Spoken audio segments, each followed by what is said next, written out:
여러분 믿을 수 있나요? 프랑스, 독일 최고 전문가들이 5년간 해결하지 못한 문제를 70대 한국 농부가 돋보기 하나로 풀어냈다는 이야기를. 라오스 북부, 한때 황금빛 커피로 가득했던 농장이 정체불명의 병으로 완전히 죽어가고 있었습니다. 200만 달러짜리 첨단 장비도 수백 페이지 분석 보고서도 모두 무용지물이었죠. 그런데 갑자기 나타난 한국의 이선구 할아버지. 가져온 거라곤 낡은 돋보기 하나뿐이었어요. 현지 농민들은 코웃음 쳤죠. 또 다른 시간 낭비구나. 하지만 3일 후 모든 게 바뀝니다. 그가 발견한 충격적인 진실과 기적 같은 해결책. 과연 어떻게 가능했을까요? 오늘 여러분께 들려드릴 이 믿기 어려운 실화. 끝까지 보시면 농업에 대한 생각이 완전히 바뀔 겁니다. 안녕하세요. 저는 이성구입니다. 올해 65살이고 전남 고흥에서 40년간 유자농사를 지어온 농부예요. 대학 교육은 받지 못했지만 흙냄새만 맡아도 작물의 상태를 알 수 있을 정도로 농사에는 자신이 있습니다.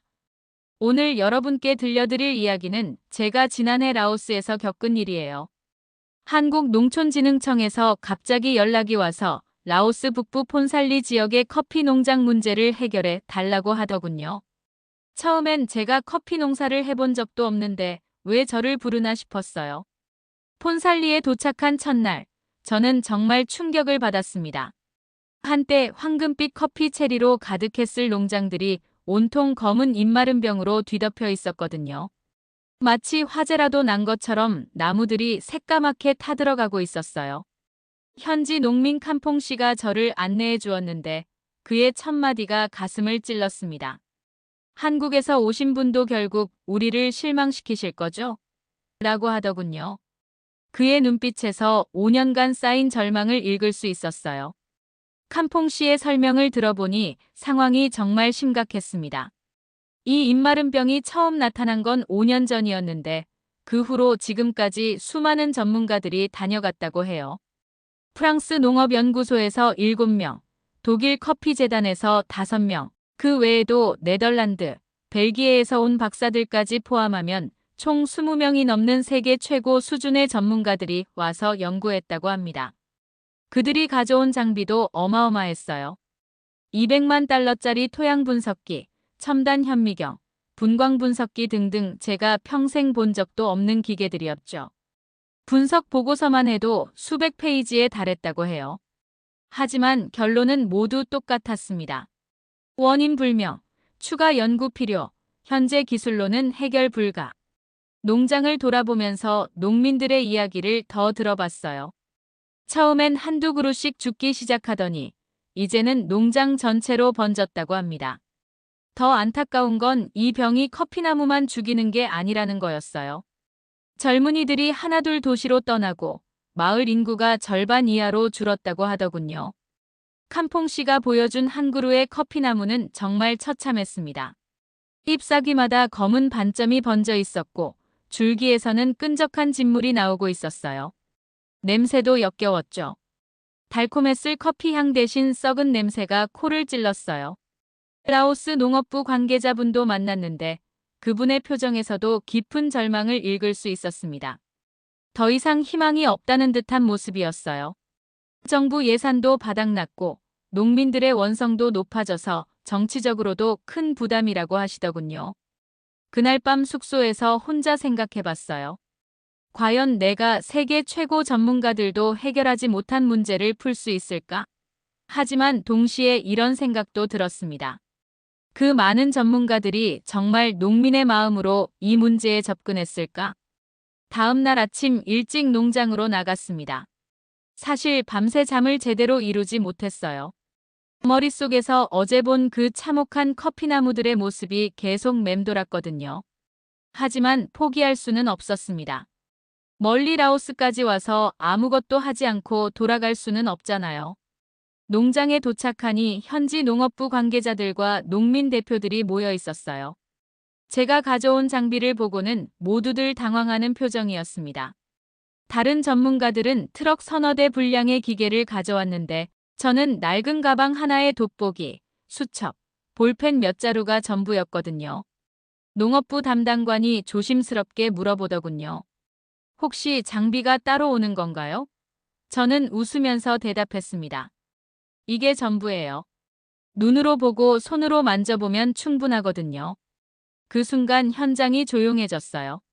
서로 눈짓을 주고받는 모습들이 보이더라고요. 칸퐁 씨가 저에게 다가와서 속삭였습니다.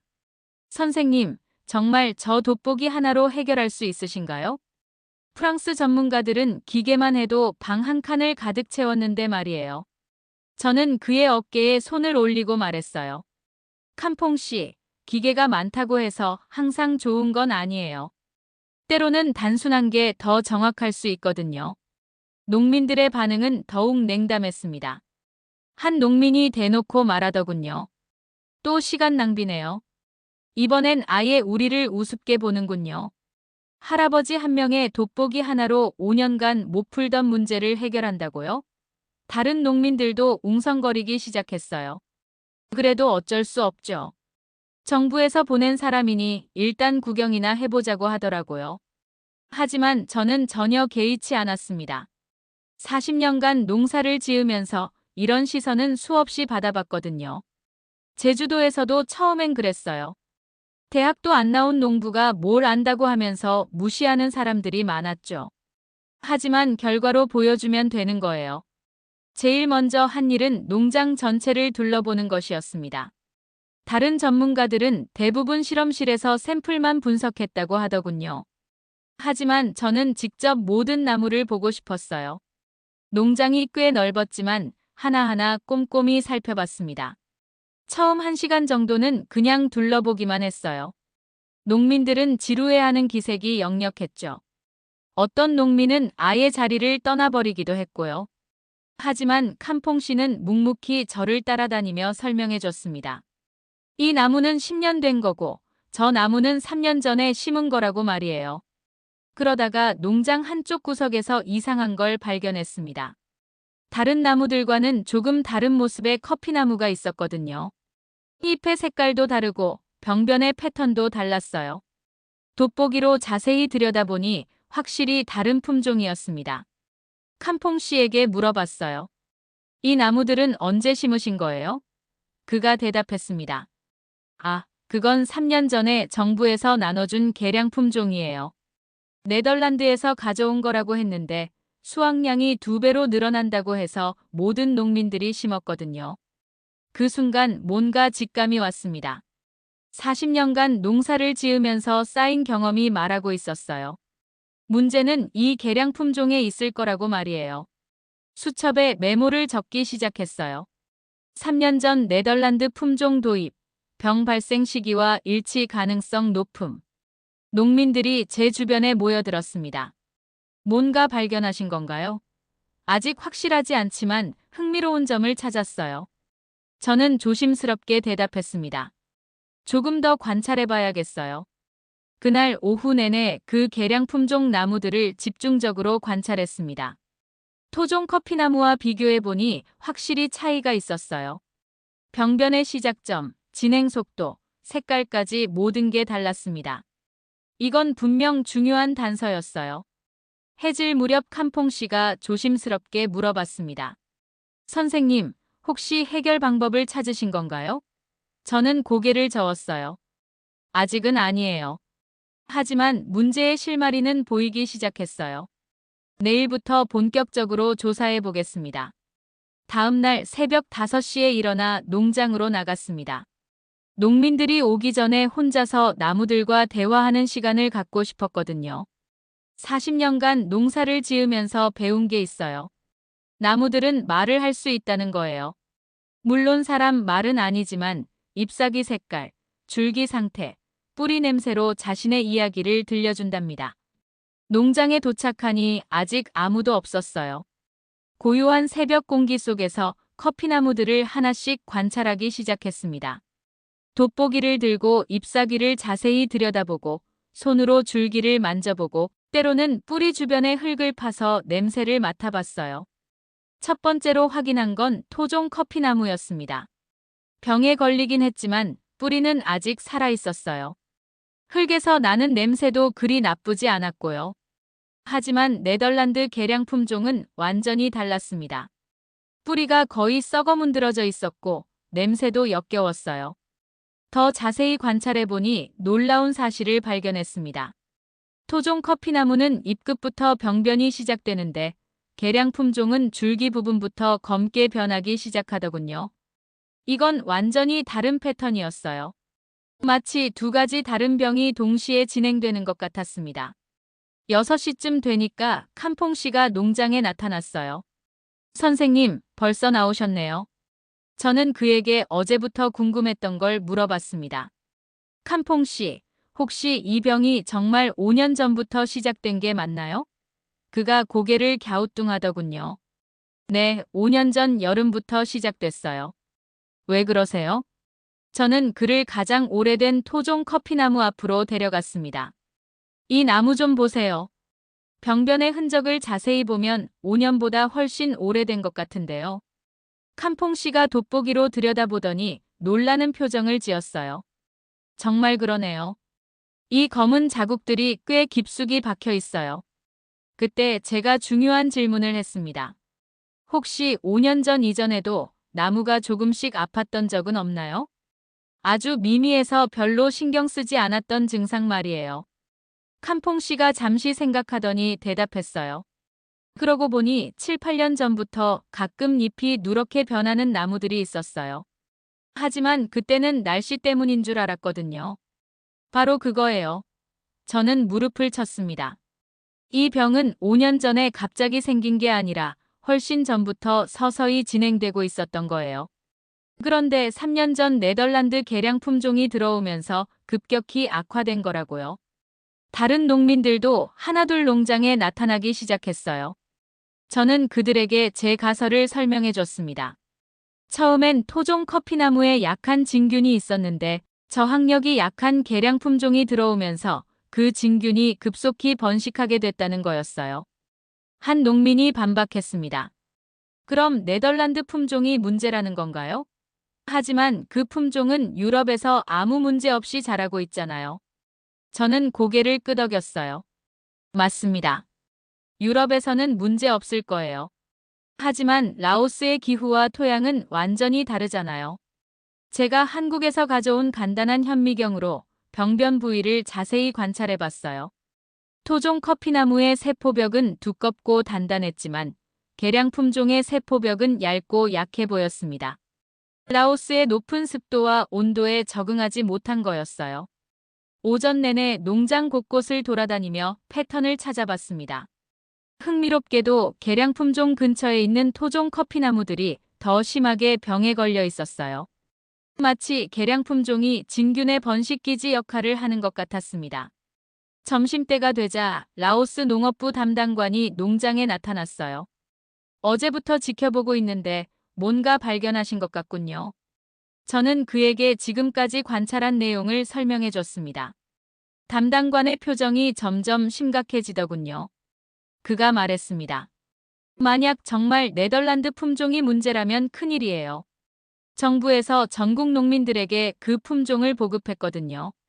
저는 조심스럽게 대답했어요. 아직 확실한 건 아니에요. 더 정확한 분석이 필요합니다. 오후에는 뿌리 상태를 자세히 살펴봤어요. 손으로 직접 흙을 파서 뿌리를 확인해 봤는데 정말 충격적이었습니다. 계량 품종의 뿌리는 거의 스펀지처럼 물러져 있었어요. 냄새도 고약했고요. 반면 토종 커피나무의 뿌리는 병에 걸렸음에도 아직 단단함을 유지하고 있었습니다. 칸퐁 씨가 제 옆에서 말했어요. 선생님, 그럼 이 병을 치료할 수 있는 건가요? 저는 신중하게 대답했습니다. 원인을 알았으니 치료법도 있을 거예요. 하지만 시간이 좀 걸릴 것 같아요. 해질 무렵 수첩에 하루 종일 관찰한 내용을 정리했어요. 복잡한 공식이나 화학 기호는 없었지만 나름대로 명확한 결론이 나왔습니다. 3년 전 네덜란드 계량 품종 도입, 기존 토종 진균과의 상호작용, 급속한 병 확산. 농민들이 제 주변에 모여들었어요. 오늘 하루 지켜보니 뭔가 다른 것 같다고 하더군요. 다른 전문가들은 기계만 들여다봤는데 저는 직접 나무를 만지고 흙을 파보니까 말이에요. 그날 밤 숙소에서 내일 계획을 세웠어요. 이제 원인을 대충 파악했으니 해결책을 찾아야 했습니다. 하지만 쉽지 않을 거라는 걸 알고 있었어요. 특히 정부와 네덜란드 원조기관 사이의 갈등이 예상됐거든요. 사흘째 되는 날, 저는 확신을 갖게 됐습니다. 이틀간의 관찰 결과 네덜란드 개량 품종이 문제의 핵심이라는 걸 확인했거든요. 하지만 이 사실을 공개하기 전에 더 정확한 증거가 필요했어요. 자칫 잘못하면 국제적인 외교 문제로 번질 수도 있으니까요. 아침 일찍 캄퐁 씨와 함께 다른 농장들도 둘러봤습니다. 폰살리 지역 전체에 퍼져 있는 12개 농장을 모두 방문해 봤는데 놀랍게도 패턴이 똑같았어요. 네덜란드 개량 품종을 많이 심은 농장일수록 피해가 심했고 토종 품종만 기르는 농장은 상대적으로 피해가 적었습니다. 가장 결정적인 증거는 벤 농장에서 찾았어요. 그 농장 주인 벤퐁 씨는 처음부터 개량 품종을 믿지 않아서 농장의 절반에만 심었다고 하더군요. 그 결과가 정말 극명했습니다. 개량 품종을 심은 쪽은 거의 전멸 상태였지만 토종만 기른 쪽은 아직 건강했어요. 저는 벤퐁 씨에게 물어봤습니다. 혹시 3년 전에 개량 품종을 심기 전에도 병이 있었나요? 그가 고개를 끄덕이더군요. 네, 있었어요. 하지만 그때는 아주 약했어요. 1년에 나무 서너 그루 정도만 죽었거든요. 그런데 개량 품종을 심은 다음 해부터 갑자기 확산되기 시작했어요. 이제 퍼즐의 마지막 조각이 맞춰졌습니다. 원래 라오스 토종 커피에는 약한 형태의 진균이 있었어요. 하지만 토종 커피나무들은 수백 년간 그 진균과 공생하면서 어느 정도 저항력을 길러왔던 거죠. 그런데 저항력이 없는 개량 품종이 들어오면서 진균이 급속히 변이하고 강해진 거였습니다. 증거가 충분히 모였다고 판단해서 라오스 농업부에 보고하기로 했어요. 오후 2시에 농업부 청사에서 회의가 열렸는데 농업부 장관, 담당 과장, 그리고 네덜란드 개발협력기구 대표까지 참석했습니다. 저는 조심스럽게 발견한 사실들을 설명했어요. 3년 전 도입된 네덜란드 개량 품종이 기존 토종 진균의 변이를 촉발시켰고 그 결과 현재의 심각한 병해가 발생했다고 말이에요. 회의실이 조용해졌습니다. 네덜란드 개발협력기구 대표인 얀 박사가 먼저 반응했어요. 그건 말이 안 됩니다. 우리 품종은 유럽에서 15년간 아무 문제 없이 재배되고 있어요. 라오스에서만 문제가 생겼다고 해서 우리 품종을 탓할 수는 없죠. 저는 차분하게 대답했습니다. 박사님 말씀이 맞아요. 유럽에서는 문제 없을 거예요. 하지만 라오스의 기후와 토양, 그리고 기존에 있던 토종 진균과의 상호작용을 고려하지 못했던 것 같아요. 라오스 농업부 장관이 딜레마에 빠진 표정을 지었어요. 만약 정말 네덜란드 품종이 문제라면 어떻게 해야 하죠? 전국 농민들에게 그 품종을 보급했는데 말이에요. 게다가 네덜란드 정부로부터 받은 원조금도 상당한데요. 얀 박사가 날카롭게 말했습니다. 잠깐만요. 이분이 정말 전문가가 맞나요? 학위나 논문은 있으신가요? 프랑스와 독일의 최고 전문가들도 해결하지 못한 문제를 어떻게 사흘 만에 원인을 찾았다는 거죠? 그 말에 농업부 과장도 고개를 끄덕였어요. 사실 저희도 의아하긴 해요. 다른 전문가들은 몇 달씩 연구했는데 말이에요. 혹시 더 정확한 검증이 필요한 건 아닐까요? 저는 이해한다고 말했어요. 의심스러우실 만해요. 하지만 증거는 명확합니다. 원하신다면 함께 농장에 가서 직접 확인해 보시죠. 다음 날 모든 관계자들이 캄퐁시 농장에 모였습니다. 얀 박사도 최신 장비를 가져왔고요. 저는 그들에게 제가 발견한 패턴들을 하나씩 보여줬어요. 토종 커피와 개량 품종의 병변 차이, 뿌리 상태의 차이, 진균 확산 패턴의 차이를 말이에요. 얀 박사가 자신의 장비로 샘플을 분석해봤는데 결과는 제 관찰과 일치했습니다. 그의 표정이 점점 심각해지더군요. 정말로 두 가지 다른 진균이 상호작용하고 있었고 개량 품종에서 더 강한 병원성을 보이고 있었어요. 하지만 인정하고 싶지 않았나 봅니다. 얀 박사가 말했어요. 설령 그렇다 하더라도 이건 예측할 수 없었던 일이에요. 우리에게 책임을 묻는 건 부당해요. 네덜란드 정부는 선의로 원조한 건데 말이에요. 그때 농민들이 농장에 몰려오기 시작했어요. 소문이 퍼진 모양이었어요. 칸퐁 씨가 대표로 나서서 말했습니다. 그럼 우리가 3년간 겪은 피해는 누가 책임져요? 정부만 믿고 개량 품종을 심었는데 그 때문에 농장이 망했잖아요. 다른 농민들도 분노하기 시작했어요. 우리가 바보였나요? 선이라고 하면 모든 게 용서되나요? 3년간 굶으면서 기다린 우리는 뭐가 되는 거예요? 분위기가 점점 험악해졌습니다. 농업부 장관이 진땀을 흘리며 말했어요. 농민 여러분, 진정하세요. 정부에서 책임지고 해결책을 찾겠습니다. 하지만 농민들은 더 이상 정부를 믿지 않는 분위기였어요. 얀 박사가 방어적으로 말했습니다. 우리는 최선을 다했어요. 하지만 모든 변수를 예측할 수는 없잖아요. 게다가 이건 아직 가설일 뿐이에요. 더 정확한 연구가 필요해요. 그 말에 농민들이 더욱 분노했어요. 또 연구라고요? 5년간 연구만 하더니 이제 와서 또 연구요? 우리는 언제까지 기다려야 해요? 저는 상황이 악화되는 걸 보고 나섰습니다. 여러분, 지금 중요한 건 책임 소재를 가리는 게 아니라 해결책을 찾는 거예요. 다행히 원인을 알았으니 치료법도 있을 거거든요. 칸퐁 씨가 희망적인 표정으로 물어봤어요. 정말 치료할 수 있나요, 선생님? 저는 고개를 끄덕였습니다. 네, 할 수 있어요. 하지만 시간이 좀 걸릴 거고 모든 분들의 협력이 필요해요. 그날 회의는 결론 없이 끝났어요. 하지만 중요한 건 진실이 밝혀졌다는 거였습니다. 이제 진짜 해결책을 찾을 차례였어요. 원인을 밝혀낸 다음 주부터 본격적인 치료에 들어갔습니다. 우선 시급한 건 진균의 확산을 막는 것이었어요. 제가 한국에서 가져온 경험을 바탕으로 간단한 치료법을 시도해봤습니다. 라오스에서 구할 수 있는 석회와 구리 성분이 들어간 약재를 섞어서 천연 살균제를 만들었어요. 칸퐁시 농장의 작은 구역을 시범 지역으로 정하고 치료를 시작했습니다. 20그루 정도의 커피나무에 제가 만든 약재를 뿌리고 병든 잎과 가지를 제거했어요. 농민들이 반신반의하면서도 도와줬습니다. 뭔가 희망이 보이기 시작했거든요. 일주일이 지나자 놀라운 변화가 나타났어요. 시범 구역의 커피나무들에서 새순이 돋기 시작한 거였습니다. 칸퐁 씨가 흥분해서 말했어요. 선생님, 정말 효과가 있네요. 이 나무들이 다시 살아나고 있어요. 다른 농민들도 몰려와서 구경했습니다. 정말 신기하다. 어떻게 일주일 만에 이런 변화가 생기지? 하면서 감탄했어요.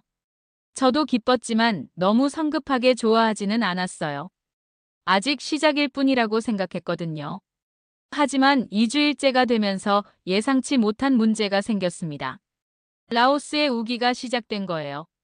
갑자기 쏟아지는 폭우와 높아지는 습도가 모든 걸 바꿔놓았어요.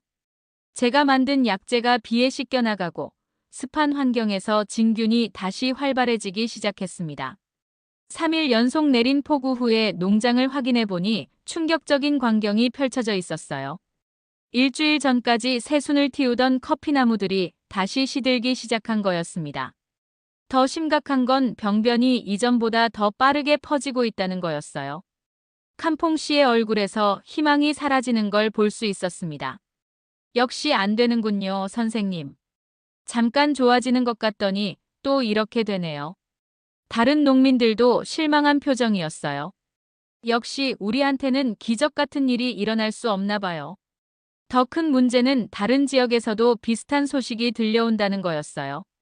제 방법을 따라 해본 다른 농장들에서도 우기가 시작되면서 모든 게 다시 망가졌다는 연락이 왔습니다. 폰살리 지역 전체가 다시 절망에 빠져들고 있었어요. 라오스 농업부에서도 비상이 걸렸습니다. 농업부 과장이 급하게 저를 찾아왔어요. 이성구 씨, 상황이 심각해요. 처음엔 효과가 있는 것 같더니 우기가 시작되면서 오히려 더 악화됐어요. 언론에서도 한국 기술의 실패라고 보도하기 시작했고요. 정말 그랬어요. 라오스 국영방송에서 한국 농업 전문가의 치료법이 실패했다는 뉴스를 내보냈어요. 5년간 해결되지 않던 커피 입마름병이 여전히 농민들을 괴롭히고 있다는 내용이었죠. 저는 정말 부끄러웠어요. 네덜란드 개발협력기구의 얀 박사가 찾아와서 말했어요. 이성구 씨, 보시다시피 문제는 그렇게 간단하지 않아요. 우기라는 변수를 고려하지 못하셨군요. 역시 더 정밀한 연구가 필요했던 거예요. 농민들의 분위기도 완전히 바뀌었습니다. 처음 일주일간의 희망이 클수록 실망도 더 컸어요. 한 농민이 말했어요. 결국 우리만 또 속은 거네요. 잠깐 희망을 줬다가 다시 절망으로 떨어뜨리다니. 차라리 처음부터 기대를 안 했으면 이렇게 아프지 않았을 텐데. 가장 충격적인 건 칸퐁 씨의 변화였어요. 그가 저에게 말했습니다. 선생님, 정말 감사했어요. 하지만 이제 그만하세요. 우리는 이미 너무 많이 실망했거든요. 한 번 더 기대했다가 실망하기는 싫어요.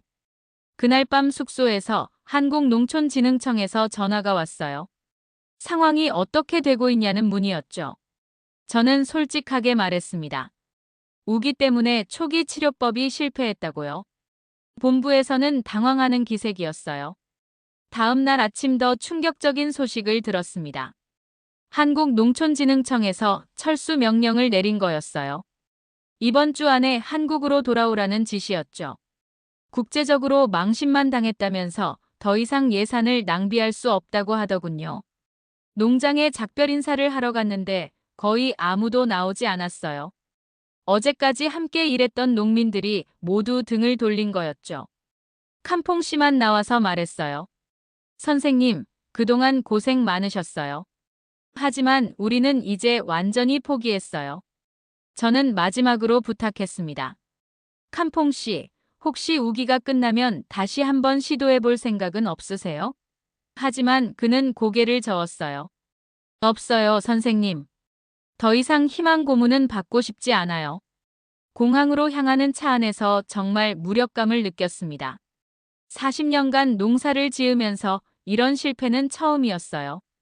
우기라는 변수를 제대로 고려하지 못한 제 자신이 한심했습니다. 세계 최고 전문가들이 실패한 이유를 이제야 조금 이해할 것 같았어요. 하지만 포기할 수는 없었습니다. 비행기에 오르기 직전 저는 중요한 결정을 내렸어요. 일단 한국으로 돌아가서 우기에 대응할 수 있는 새로운 방법을 연구해 보기로 한 거였습니다. 농민들은 저를 포기했지만 저는 아직 포기할 수 없었어요. 한국으로 돌아가는 비행기 안에서 계속 생각했습니다. 우기를 적으로 여기지 말고 오히려 활용할 수 있는 방법은 없을까? 제주도에서도 장마철에 농사를 지었는데 그때는 어떻게 했었나? 새로운 아이디어가 떠오르기 시작했어요. 한국에 돌아와서 한 달 동안 제주도 농장에서 연구에 몰두했습니다. 라오스의 우기와 비슷한 조건을 만들어서 실험해봤어요. 인공적으로 습도를 높이고 물을 계속 뿌려가면서 진균의 반응을 관찰했습니다. 그러면서 중요한 깨달음을 얻었어요. 문제는 우기 자체가 아니었습니다. 갑작스러운 습도, 변화가 진균을 더 활성화시키는 거였어요. 그렇다면 오히려 우기를 이용해서 습도를 일정하게 유지하면 어떨까 하는 생각이 들었습니다. 적을 친구로 만드는 거죠. 실험 결과는 놀라웠어요. 습도를 갑자기 높이면 진균이 폭발적으로 번식했지만 서서히 높이고 일정하게 유지하면 오히려 활동이 줄어들었습니다. 진균도 환경 변화에 스트레스를 받는다는 걸 알게 됐어요. 제주도에서 할아버지 세대가 쓰던 전통적인 물 관리 방법도 다시 연구해봤습니다. 장마철에 물을 가두어 두었다가 건기에 조금씩 사용하는 보호시설 말이에요. 이걸 라오스에 적용할 수 있을 것 같았습니다. 한 달 후 농촌진흥청에 다시 연락했어요. 새로운 방법을 찾았으니 라오스에 다시 가게 해달라고 요청했습니다. 하지만 반응은 차가웠어요. 한 번 실패했는데 또 시도하자는 거냐, 국제적으로 망신만 더 당할 거라는 반응이었죠. 그래서 저는 개인적으로 다시 가기로 결심했습니다. 농촌진흥청의 공식 지원 없이 제 돈으로 항공료를 사서 라오스로 향했어요. 아내는 말렸지만 캄퐁 씨와 농민들의 절망에 찬 얼굴이 계속 머릿속에서 떠나지 않았거든요. 라오스에 도착해서 곧바로 캄퐁 씨를 찾아갔습니다. 그의 반응은 예상했던 대로였어요. 선생님, 왜 다시 오셨어요? 저희는 이미 모든 걸 포기했다고 말씀드렸잖아요. 더 이상 희망 고문은 받고 싶지 않아요. 저는 그에게 간곡히 부탁했습니다. 캄퐁 씨, 마지막으로 한 번만 더 기회를 주세요. 이번엔 완전히 다른 방법이에요. 우기를 막으려고 하지 않고 오히려 이용하는 거예요. 그는 반신반의하는 표정이었지만 결국 한 번 더 시도해보자고 동의해줬어요. 다른 농민들은 여전히 냉담했습니다. 대부분 저를 보고도 모른 척했어요. 하지만 상관없었어요. 캄퐁 씨 한 사람만이라도 믿어준다면 시작할 수 있으니까요. 이번엔 접근 방법을 완전히 바꿨습니다. 우기로 인한 물을 막으려고 하지 않고 오히려 모아서 활용하기로 했어요. 농장 곳곳에 자연적으로 생긴 웅덩이들을 연결해서 저수 시스템을 만들기 시작했습니다. 캄퐁 씨와 단둘이서 삽을 들고 작은 수로를 팠어요. 비가 오면 물이 웅덩이에 모이고 맑은 날에는 그 물이 커피나무들에게 조금씩 공급되도록 하는 시스템이었습니다. 간단해 보이지만 정교한 계산이 필요했어요. 일주일 만에 기본적인 저수 시스템이 완성됐습니다. 그리고 저는 두 번째 비밀 무기를 꺼냈어요. 제주도에서 가져온 전통 발효 기술을 이용한 천연 항진균제였습니다. 라오스 현지에서 자라는 야생식물들을 발효시켜서 만든 거였어요. 냄새는 정말 고약했어요. 캄퐁 씨가 코를 막고 말했어요. 선생님, 이게 정말 효과가 있을까요? 냄새가 너무 지독한데요. 저는 웃으면서 대답했습니다. 냄새가 지독할수록 효과가 좋아요. 진균들이 이 냄새를 못 견디거든요. 첫 번째 큰 비가 온 날이 진짜 시험대였습니다. 예전 같았으면 모든 치료 효과가 사라져버렸을 텐데 이번엔 달랐어요. 저수 시스템이 작동해서 물이 잘 순환됐고 발효 항진균제도 비에 씻겨나가지 않았습니다. 더 놀라운 건 습도 변화였어요. 갑작스럽게 올라가던 습도가 저수 시스템 덕분에 서서히 상승하고 일정하게 유지됐습니다. 진균들이 스트레스를 받지 않으니까 오히려 활동이 줄어들었어요. 2주일이 지나자 기적 같은 일이 일어났습니다. 우기 중인데도 불구하고 커피나무들이 건강해지기 시작한 거예요. 새순이 돋고 잎의 색깔도 좋아졌습니다. 예전과는 완전히 다른 결과였어요. 캄퐁 씨가 믿기 어렵다는 표정으로 말했어요. 선생님, 이번엔 정말 다른 것 같아요. 우기인데도 나무들이 좋아지고 있어요. 어떻게 이런 일이 가능한가요? 소문이 조금씩 퍼지기 시작했습니다. 몇몇 농민들이 호기심으로 구경하러 왔어요. 하지만 여전히 반신반의하는 분위기였죠. 한 농민이 말했어요. 지난번에도 처음엔 좋아지는 것 같더니 결국 실패했잖아요. 이번에도 곧 원래대로 돌아갈 거예요. 하지만 3주가 지나도 효과는 계속됐습니다. 오히려 더 좋아졌어요. 시범구역의 커피나무들이 우기 중임에도 불구하고 꽃을 피우기 시작한 거였습니다. 5년 만에 처음 보는 꽃이었어요. 이때부터 다른 농민들도 관심을 보이기 시작했어요. 정말 이번엔 다른 건가? 우리도 시도해 볼 수 있을까? 하면서 하나둘 찾아왔습니다. 저는 기꺼이 방법을 가르쳐 줬어요. 가장 중요한 건 농민들이 스스로 할 수 있도록 하는 거였어요. 저는 원리만 설명해주고 실제 작업은 캄퐁 씨가 다른 농민들에게 가르치도록 했습니다. 같은 조건에서 같은 고생을 한 사람끼리 배우는 게 가장 효과적이거든요. 한 달이 지나자 놀라운 변화가 일어났습니다. 시범구역이 농장 전체의 절반으로 확대됐고 다른 농장들에서도 견학을 오기 시작했어요. 라오스 농업부에서도 다시 관심을 보이기 시작했습니다. 하지만 저는 서두르지 않았어요. 지난번 실패의 교훈을 잊지 않았거든요.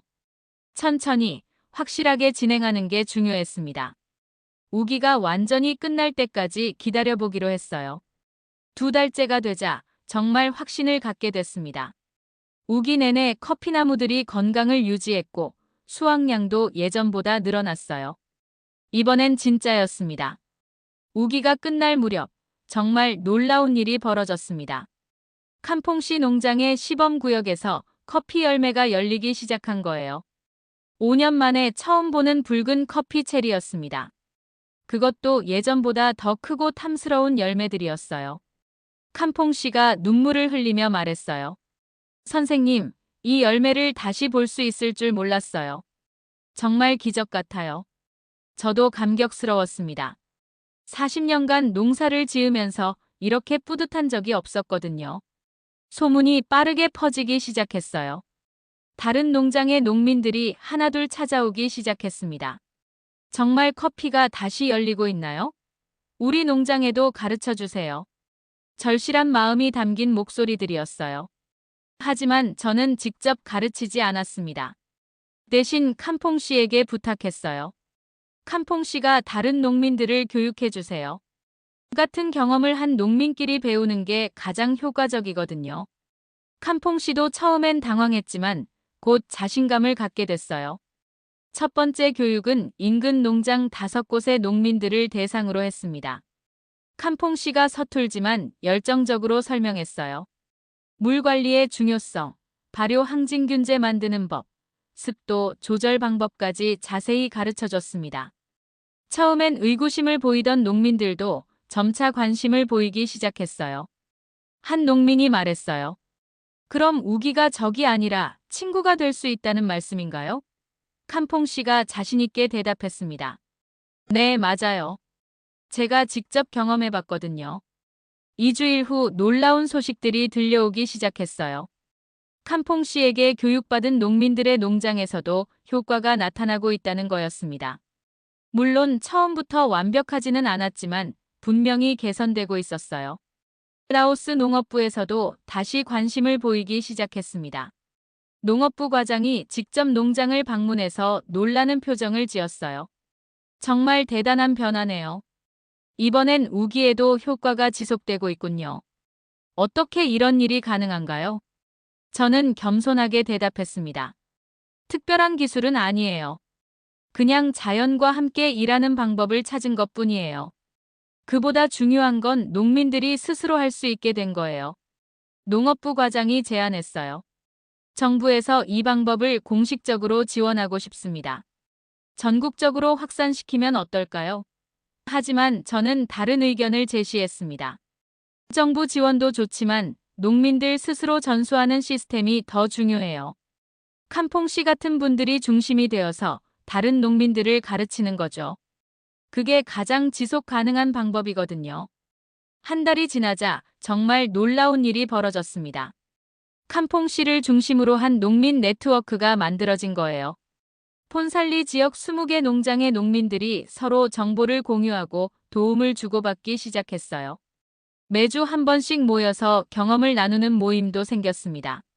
어느 농장에서 특별히 효과가 좋았다. 어떤 식물로 만든 발효액이 더 효과적이다. 이런 정보들을 서로 공유했어요. 저는 그냥 지켜보기만 했습니다.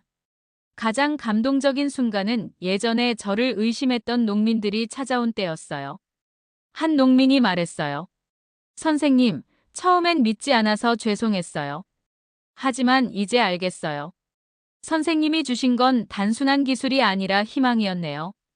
2달째가 되자 다른 지역에서도 견학단이 오기 시작했어요. 비엔티안에서, 루앙프라방에서 농민들과 공무원들이 찾아왔습니다.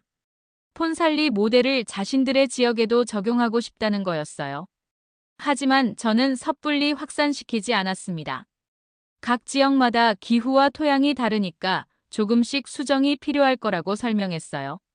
대신 칸퐁 씨가 다른 지역에 가서 현지 상황에 맞게 방법을 조정할 수 있도록 도왔습니다.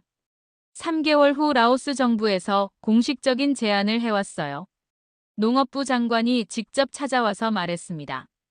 이성구 씨를 라오스 농업 고문으로 모시고 싶습니다. 이 방법을 전국으로 확산시켜 주세요. 저는 정중히 거절했어요. 대신 다른 제안을 했습니다. 캄퐁시를 중심으로 한 농민교육협회를 만들어주세요. 정부는 최소한의 지원만 하고 농민들이 주도하게 해주세요.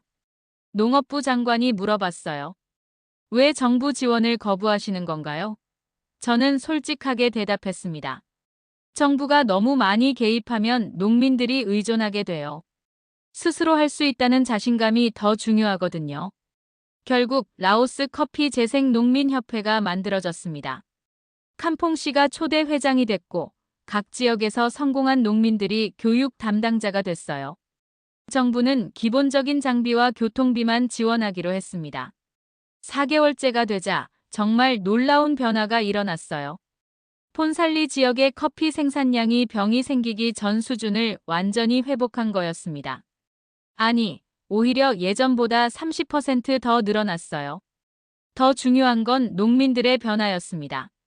예전에는 정부나 외부 전문가에게만 의존했는데 이제는 스스로 문제를 해결할 수 있다는 자신감을 갖게 됐어요. 캄퐁시가 말했어요. 선생님 덕분에 우리가 진짜 농부가 됐어요. 베트남과 캄보디아에서도 문의가 들어오기 시작했어요. 라오스 모델을 자신들의 나라에도 도입하고 싶다는 거였죠. 하지만 저는 직접 가지 않았습니다. 대신 캄퐁시와 라오스 농민들이 다른 나라 농민들을 교육하도록 했어요. 그렇게 해서 농민이 농민을 가르치는 새로운 국제협력 모델이 만들어졌습니다. 정부나 국제기구가 아닌 농민들끼리 직접 교류하는 시스템이었어요. 이게 진짜 지속 가능한 발전이라고 생각했습니다. 6개월이 지난 지금 저는 다시 제주도 유자 농장에서 평범한 농부로 살고 있습니다. 하지만 마음 한편으로는 여전히 라오스의 커피나무들이 어떻게 자라고 있는지 궁금해요. 가끔 캄퐁시에게서 오는 편지나 사진을 보면 정말 뿌듯합니다. 지난주에 캄퐁시에게서 온 편지에는 놀라운 소식이 담겨 있었어요. 폰살리 지역 전체의 커피 생산량이 작년 대비 50% 증가했다는 거였습니다. 더 중요한 건 농민들의 소득이 2배 이상 늘어났다는 거였어요. 라오스 커피 재생 농민협회도 크게 발전했다고 합니다. 이제 전국 12개 지역에 지부가 있고 200명이 넘는 농민들이 교육을 받았어요.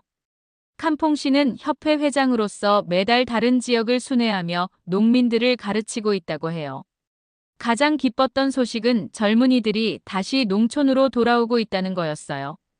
도시로 떠났던 청년들이 커피 농사의 희망을 보고 고향으로 돌아와서 부모님을 돕고 있다고 합니다. 이게 진짜 성공이라고 생각해요. 얼마 전에는 WHO에서 연락이 왔어요. 라오스 모델을 다른 개발도상국에도 적용하고 싶으니 자문을 해달라는 거였죠. 하지만 저는 정중히 거절했습니다. 대신 캄퐁시를 추천해드렸어요. 진짜 전문가는 저가 아니라 현장에서 직접 경험한 농민들이거든요. 베트남에서도 라오스 농민들을 초청해서 교육을 받고 있다고 해요.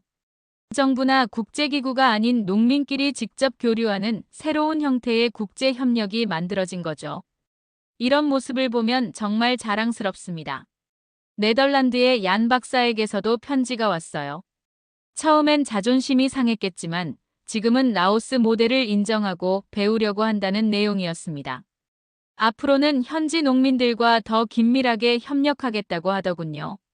이런 변화가 정말 중요해요. 한국농촌진흥청에서도 저를 다시 부르려고 했어요. 라오스에서의 성공을 바탕으로 다른 나라 프로젝트도 맡아달라는 거였죠. 하지만 저는 사양했습니다. 제 역할은 이미 끝났다고 생각해요. 대신 제가 요청한 건 한국의 젊은 농업 전문가들을 라오스에 보내서 캄퐁시에게 배우게 하는 거였어요. 선진국이 개발도상국을 가르치는 게 아니라 서로 배우는 관계로 바뀌어야 한다고 생각하거든요. 실제로 지난달에 한국농업대학 학생들 10명이 라오스에 가서 일주일간 농민교육 프로그램에 참여했어요. 돌아와서 쓴 보고서를 보니 정말 많은 걸 배웠다고 하더군요. 기술뿐만 아니라 농민의 정신도 배웠다고 해요. 요즘 제주도에서는 라오스에서 배운 물 관리 기술을 적용해보고 있어요. 태풍이 와도 피해를 최소화할 수 있는 새로운 방법을 개발하고 있거든요. 라오스에서 가르친 것보다 오히려 제가 더 많이 배운 것 같아요. 며칠 전에는 라오스 커피가 한국에 수입되기 시작했다는 소식을 들었어요. 폰살리 지역에서 생산된 특급 커피가 서울의 유명 카페에서 팔리고 있다고 합니다. 마케팅 문구에는 기적의 커피라고 쓰여 있다고 하더군요. 하지만 저는 그게 기적이라고 생각하지 않아요. 농민들이 포기하지 않고 끝까지 노력한 결과일 뿐이에요. 캄퐁시와 라오스 농민들이 스스로 만들어낸 성과라고 생각합니다. 어제 아내가 그러더군요. 당신이 라오스에서 한 일이 신문에 났다고요. 한국 농부가 라오스 커피 농업을 살렸다는 기사였다고 해요. 하지만 저는 그 표현이 맞지 않다고 생각해요. 제가 살린 게 아니라 라오스 농민들이 스스로 살려낸 거거든요. 캄퐁시가 보내준 최근 사진을 보면 정말 감격스러워요. 예전에 죽어가던 커피나무들이 이제는 탐스러운 열매를 주렁주렁 달고 있어요. 그리고 그 나무 아래에서 웃고 있는 농민들의 얼굴이 가장 아름다워 보입니다. 라오스 정부에서는 저에게 훈장을 주겠다고 했지만 거절했어요. 대신 캄퐁시와 농민들에게 주라고 했습니다. 진짜 영웅은 포기하지 않고 끝까지 땀 흘린 농민들이거든요. 요즘 한국의 젊은 농업인들이 종종 저를 찾아와요. 어떻게 하면 농업으로 성공할 수 있냐고 묻더군요. 저는 항상 같은 대답을 해요. 기술보다 중요한 건 마음이라고, 포기하지 않는 정신이 가장 중요하다고 말이에요. 라오스에서 배운 가장 큰 교훈은 이거예요. 진짜 전문가는 학위나 장비가 아니라 현장에서 나온다는 거죠. 그리고 문제의 해답은 멀리 있는 게 아니라 바로 그 땅에, 그 사람들에게 있다는 거예요. 지금도 라오스의 커피나무들은 자라고 있습니다. 캄퐁시와 농민들의 정성 어린 손길 아래에서 말이에요. 그리고 그 나무들이 맺는 열매 하나하나에는 절망을 이겨낸 희망의 이야기가 담겨 있어요. 저는 이제 다시 평범한 제주도 농부입니다. 하지만 가슴 한편에는 라오스에서 함께 땀 흘린 농민들과의 추억이 소중하게 간직되어 있어요. 그리고 언제든 도움이 필요하면 달려갈 준비가 되어 있습니다. 농업은 단순히 작물을 기르는 게 아니에요. 희망을 기르는 일이고 사람과 사람을 연결하는 일이에요. 라오스에서 배운 이 소중한 진리를 앞으로도 잊지 않을 겁니다. 오늘도 제주도의 유자나무들이 바람에 흔들리고 있어요.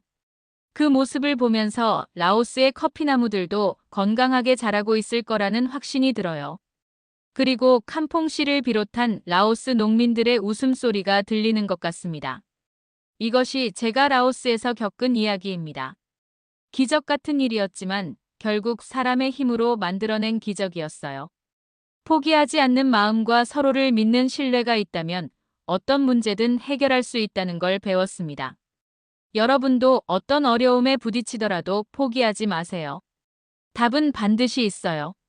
다만 조금 더 가까운 곳에, 조금 더 단순한 곳에 있을 수도 있다는 걸 기억해 주세요.